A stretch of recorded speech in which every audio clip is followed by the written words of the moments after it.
Bom dia, hoje é dia 18 de abril de 2020. Então eu estou aqui para relatar mais a quinta parte do livro de Morte para Além da Vida, que esse quarto eu falei mais do meu filho, né? Como a gente dentro das escrituras, eu comecei a fazer o meu relato dentro de um princípio das escrituras, porque minha história falada com meu filho, o filho pródigo, como aquele filho pródigo que a Bíblia relata, que esse menino, com certeza que esse menino saiu de casa já com um sentimento de rejeição pelos irmãos. Veja só o que a rejeição causa nas pessoas. Claro que no caso do meu filho, eu relato outro problema, porque a Bíblia não relata as consequências de algum trauma, por que aquele filho pródigo pediu a herança do pai, botou tudo fora, esbanjou com prostituta, mas o pai, com certeza, que hoje eu vou relatar aqui, nesse vídeo, o amor incondicional, mas eu quero antecipar para vocês que o amor incondicional é de Deus, Deus te dá. Porque Deus disse que ninguém é bom. Então, desde o princípio, eu já comecei a perceber que hoje eu vou narrar aqui de Oséias, não, o livro de Oséias, isso. Uma pessoa veio me chamou de Jó, mas claro que toda pessoa macerada, o Jó, dentro das escrituras, gente, Jó é uma figura elástica. É uma figura cultural que ela vai passando na geração. Jó não é um ser estacionado lá dentro da escritura. Jó é um personagem, uma ilustração que significa o homem, que se dedica a Deus, né? Sabe que ele tem a sua meditação. Então eu, narrando a minha história sobre a morte para além da vida, porque Jesus disse um dia, aquele que não nascer de novo não entra no reino do céu.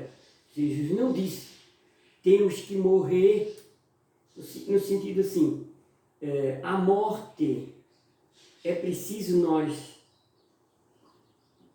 sentir a necessidade de que existe alguma coisa dentro de mim que atrapalha o meu relacionamento com as pessoas, a falta de perdão, a falta de partilha, a falta de unidade, tudo isso. Vamos ver aqui no catecismo o pecado, a queda dos anjos. Mas primeiro eu vou ler aqui dessa minha narrativa que ontem eu fiz esse vídeo, o 4B, que é o falando do meu filho Vanderlei, um menino que não teve um final de todas as tragédias que o pai, mesmo eu provoquei nele, e depois ele sofreu vários acidentes, e depois ele veio morrer de acidente. Então você quer dizer assim que o Pedro, pela antecipação dos acontecimentos prescritos, o Vanderlei, ele teria que morrer de acidente, eu não sei, ele era propício a isso. Uma pessoa, por exemplo, quando uma pessoa, por exemplo, Ayrton Senna não morreu na Fórmula 1, com toda a perfeição que aquele homem tinha, quando você vai aperfeiçoando, o Ayrton Senna foi vítima de um profissional, como era o Ayrton Senna, morreu lá no circuito de Imola, na Itália. Entendeu? Então, o meu filho, Vanderlei, ele pode ser que tenha nascido, mas as trajetórias da imprudência nossa também causa também. Então, eu quero dizer aqui que hoje vou ler o livro de Oséias. Eu podia ter escolhido o livro de Jó, mas não, escolhi o de Oséias. Oséias foi um homem do tempo do exílio, depois de Daniel, tem o exílio lá na Babilônia, tinha um rei, Baal, que tinha todas as prostitutas, pessoas. E Oséias tinha uma esposa.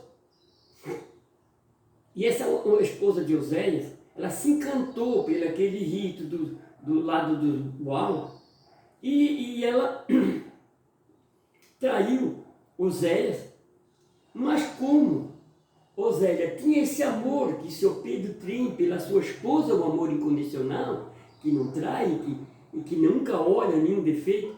Oséias um dia reclamou para ele: Senhor, eu amo essa mulher, por que ela não gosta de mim? Que um dia minha esposa disse para mim, lá naquela casa lá embaixo: tu nunca sabes, tu não sabe mesmo que tu nunca vai ser meu marido. Mas eu disse: que importa isso? Isso não muda nada, está entendendo? Quando uma pessoa ama, não muda nada, faça o que quiser. Eu não estou me colocando no lugar de Oséias, a minha história é outra. Então aqui, Oséias, a mulher de Oséias vai se prostituir lá no templo com aquelas coisas todas, né? Quem dançasse melhor, quem se destacasse melhor, tinha que dançar na frente do rei. Um dia, um dos serviçal do rei se encantou por ela e levou ela para o quarto e queria que ela fizesse algumas coisas que talvez ela não quis. O que é que ele fez? Vendeu ela por um meio barril de cevada. Está vendo o que é que o homem faz? Muitas pessoas saem com uma mulher aí, ilude ela, faz o que quer dela, depois ainda dá umas porradas e manda ela embora. O que é que aconteceu? Durante um período, houve um leilão lá. Naquela época as mulheres eram vendidas para poder encantar os homens, né? Mulheres bem bonitas. O que é que aconteceu? Olha o que é o amor de uma. Oséias soube que ia ter um leilão de todas as mulheres. O rei ia requisitando, mas ele, com certeza que ele não queria ficar com tudo. Oséias estava fazendo um leilão, o rei. E o Oséias foi lá, e quando estava na hora do leilão, quem dá por essa mulher um barril de cevada e meio barril de cevada? Foi feito 3 lances. Então Oséias, o marido da mulher que estava sendo leiloada, disse: eu dou 15 moedas de prata e meio barril de cevada e um barril de cevada. Pagou pela mulher dele, que tinha abandonado, trouxe ela para casa. Então Deus, no livro de Oséias, Deus faz uma comparação, porque Deus disse assim, Deus, quando fez aliança com o povo de Israel, Deus disse que o povo traiu ele várias vezes. Sim, quando eu faço uma aliança com Deus, por exemplo, no sacramento do matrimônio, naquela época eram ungidos homens, né? Mulheres, tinham o rito, são como matrimônio. Então Deus chama de prostituta de Jerusalém as pessoas que traíram ele. Então vamos dizer aqui, então, só um pedacinho do livro O processo contra a esposa de infiel. Processai vossa mãe, processai. Eu não sou mais seu marido. Ela já não é minha mulher. Que ela limpe do rosto sua prostituição, tire do peito o símbolo de adúltero. Senão vou tirar-lhe toda a roupa, deixá-la nua como quando nasceu. Farei dela uma deserta, terra seca a morrer de sede. Jamais terei compaixão de seus filhos, pois são filhos de uma prostituta. Sim, é uma mulher da vida, uma sem vergonha, mãe deles, pois ela chegou a dizer para Oséias: deixa-me ir com meus amantes, elas é que dão meu pão, minha água, minha lã é meu linho, meu azeite é meu vinho. Pois vou fechar de espinhos teus caminhos, a cercar com barreira, para impor-lhe a passagem. Ela correrá atrás dos amantes, incapaz de alcançá-la. Há de sair, procurá-lo, sem nunca encontrá-lo. Dirá então: quero voltar a meu marido. Todas essas pessoas que passam por esse processo, que abandonam o marido, passou por aquela posição, ela foi humilhada. Então ela diz aqui, ai, como é bom se eu tivesse com meu marido. Lá ele era bom, ele dava tudo para mim, me amava. Então depois de tudo aí ela se arrepende, mas às vezes o arrependimento é tarde demais. Então ela diz assim, só que ela não sabia que eu era quem lhe dava trigo e vinho, azeite, o marido. Quem lhe, com ela fizemos o ídolo. Ela abandonou as velhas pelos ídolos na hora da colheita. Vou tirar-lhe o vinho na época da safra. Puxo para ela do lado minha lã é meu linho, que cobriram sua nudez, areia nua sua vergonha. Você é despida. Deus sempre tira, como a história de Jó, Deus sempre tira uma história de um mal. Veja bem, eu não posso fazer o mal em busca de um bem, mas Deus é tão grande e misericordioso que de uma história de Oséia, um homem que se chama amor incondicional, mas o amor humano não é incondicional. Logo temos que ter o quê? Um suporte para suportar a traição, a dor, a rejeição. Então Pedro, você poderia querer se colocar no lugar de Oséias? Bom, a minha história que eu estou narrando pode se colocar assim, se fosse prescrever. Olha, bem que a história do seu Pedro podia ser encaixada dentro das escrituras. Eu narro diferente.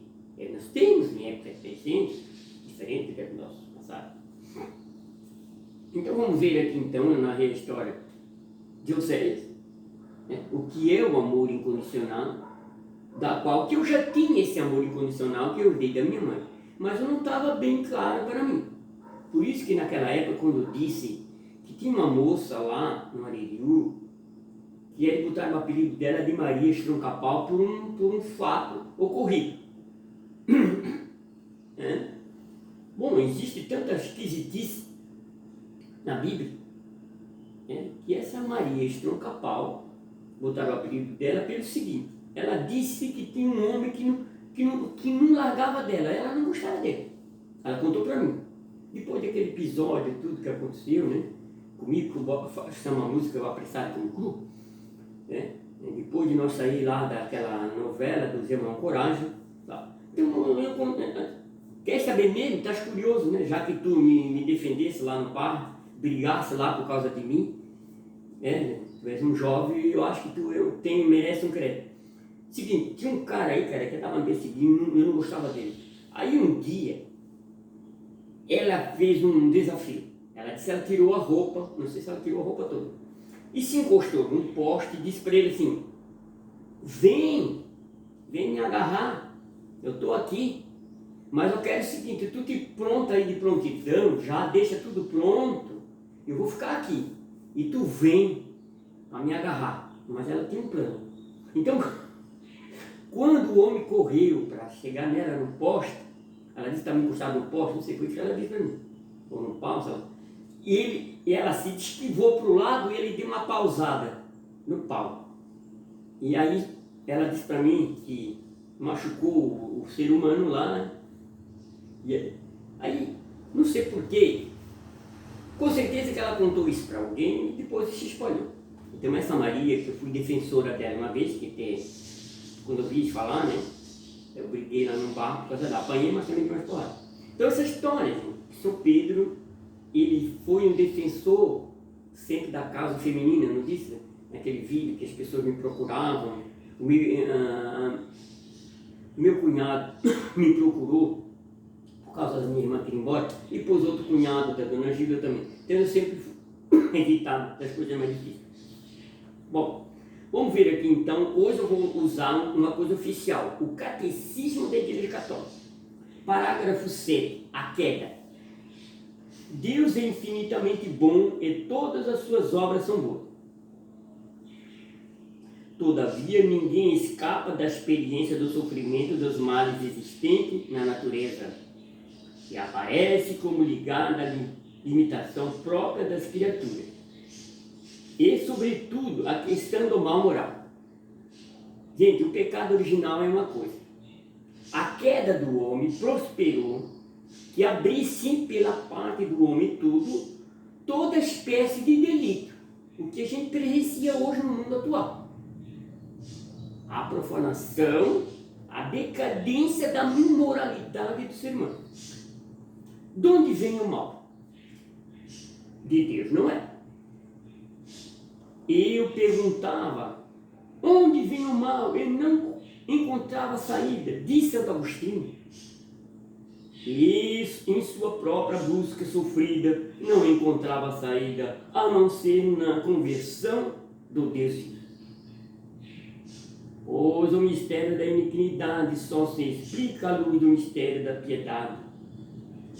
A revelação do amor divino em Cristo manifestou, ao mesmo tempo, a extensão do mal e a superabundância da graça.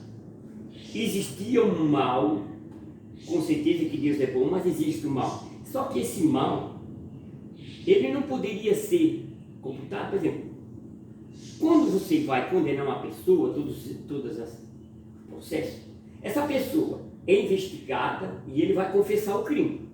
Muitos não confessam. No Brasil tem uma doença que as pessoas matam e coisa aí, não confessam.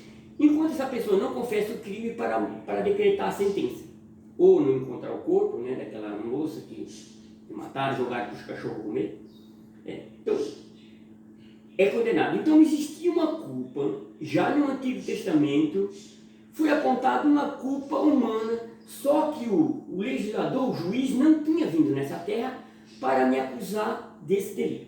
Então essa era a angústia que tinha naquela época. A revelação do amor divino em Cristo só manifestou ao mesmo tempo a extensão do mal e a superabundância da graça. Precisamos, pois, abordar a questão da origem do mal, fixando o olhar na nossa fé, naquele que só ele é o vencedor do mal. Esse aqui seria o primeiro. Então agora vamos ao segundo capítulo, onde o pecado abundou, a graça superabundou a realidade do pecado. O pecado está presente na história do homem. É inegável. Seria inútil tentar ignorá-lo ou dar a esta realidade obscura outro nome. Para tentarmos compreender o que é o pecado, é preciso, antes de tudo, reconhecer a ligação profunda do homem com Deus. Existe um Criador, ele criou, e eu estava bem, tudo bem. Então, a partir, nós só podemos de um Deus. Podemos explicar o pecado, senão não existia nada. Pois fora desta relação, o mal do pecado não é desmascarado na sua verdadeira identidade de recusa e de oposição face a Deus. Embora continue a pesar sobre a vida do homem e sobre a história, a realidade do pecado é mais particularmente do pecado das origens, é aquele que a gente fala. O que é o pecado da origem? O que eu não cometi, o que eu herdei, né? O pecado contraído e não cometido, só se entende à luz da revelação divina. Sem o conhecimento que ele nos dá de Deus, não se pode conhecer com clareza o pecado, sendo tentado a explicá-lo unicamente como uma falta de crescimento, como uma fraqueza psicológica, ou um erro, uma consequência necessária de uma estrutura social inadequada. Somente à luz do desígnio de Deus sobre o homem, compreende-se que o pecado é um abuso da liberdade que Deus dá às pessoas criadas para possam amá-lo e amar-se. Vamos supor, toda a estrutura social que vive nessa decadência, que é o pecado moral, ele tem uma consequência de uma origem. Mas essa limitação de nós não crescer, de nós não perdoar, não amar, não significa que só a partir dessa base nós podemos resolver os problemas, porque isso tem uma origem. Está aí então que Santo Agostinho, que aqui não fala do pelagianismo.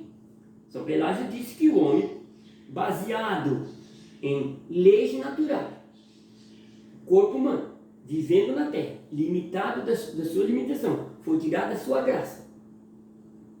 São Pelágio disse que o homem pode levar uma vida boa, social, as pessoas que bebem, compram iate, essas fazendas, os fazendeiros que roubam as terras das pessoas, a reforma agrária, essas pessoas, entendeu? O que essa gente faz, entendeu?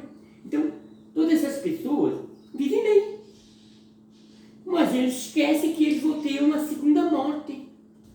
Isso é trágico. Quando eu fico pensando assim, meu Deus, meu Deus, meu Deus, às vezes eu fico isso, às vezes quando eu faço isso, Senhor, o céu é eterno. É, meu filho, é eterno. Aí, Senhor, o inferno é eterno, é, filho? Meu Pai. Aí eu abro um leque assim, e aprofundo. Meu Deus, a eternidade no céu é como os anjos, uma felicidade, a felicidade enfim. E o inferno é uma morte eterna, é um suplício. Ai, um suplício, uma dor, uma ausência de Deus, uma escuridão. Ai, meu Pai. Entendeu? Às vezes me dá uma angústia assim. Vamos ver aqui a terceira parte, então, o pecado original, uma verdade essencial da fé.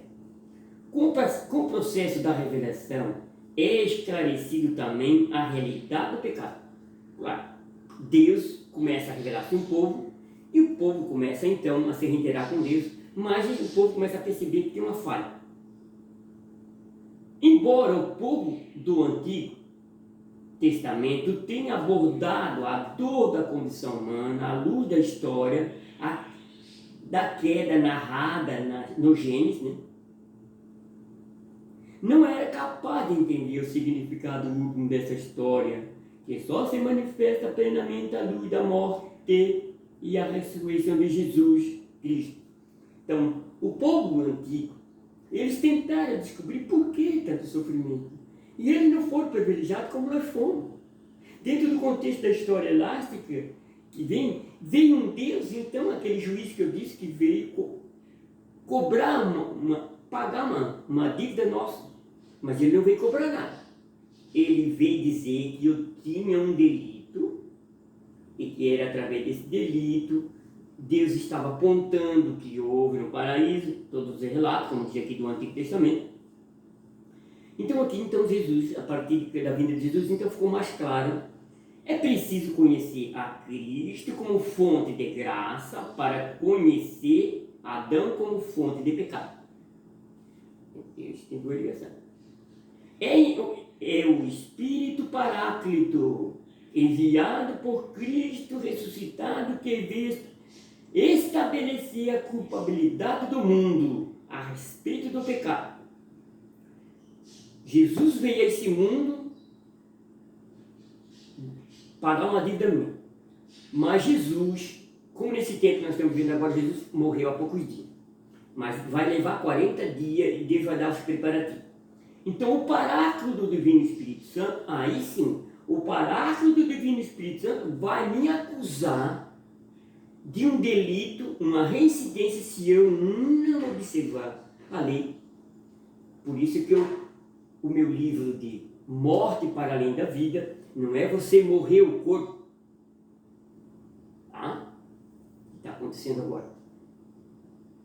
Então o Paráclito, enviado por Cristo, ressuscitado, veio estabelecer definitivamente a minha culpa e restabelecer uma norma para que através do Divino Espírito Santo eu pudesse seguir então para não houvesse reincidência. Enviado por Cristo, ressuscitado, veio restabelecer a culpabilidade do mundo a respeito do pecado, ao revelar aquela que é a redenção do mundo. Quem é a redenção do mundo? Jesus, com a sua redenção, com a sua morte, A redenção do mundo foi Jesus ter ressuscitado.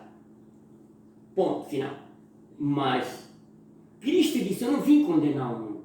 Agora, o Espírito Santo, sim. Desta vez, a culpabilidade do homem está aberta. Dizendo, depois de tudo, Deus disse o que é que nós temos que fazer para continuar.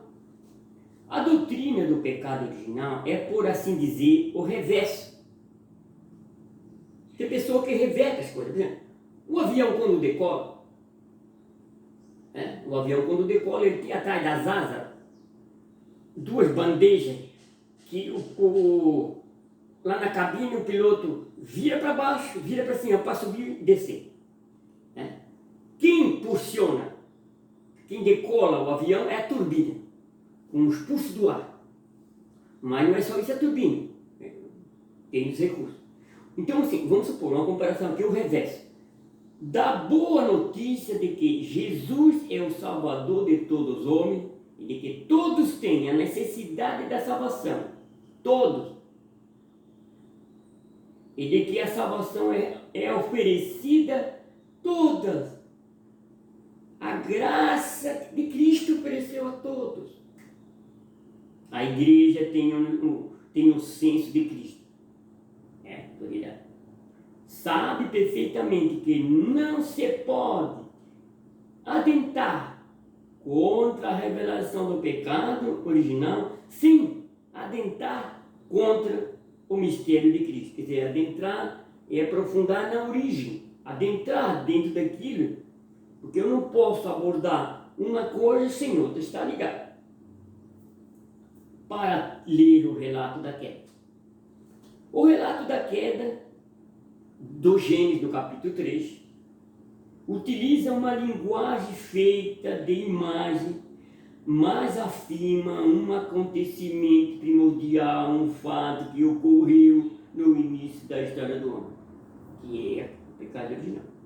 A revelação dá-nos a certeza de fé de que toda a história humana está marcada pelo pecado original, cometido livremente pelos nossos primeiros pais. Está aí o livre-arbítrio. Quando eu disse que de 98, quando eu comecei a perceber que Deus estava querendo uma mudança em mim, então eu tive que fazer minha parte. Entendeu? Muitas pessoas estranharam. Me isolei um pouco. A queda dos anjos. Por trás da opção da desobediência de nossos primeiros pais, há uma voz sedutora que se opõe a Deus. A sedução.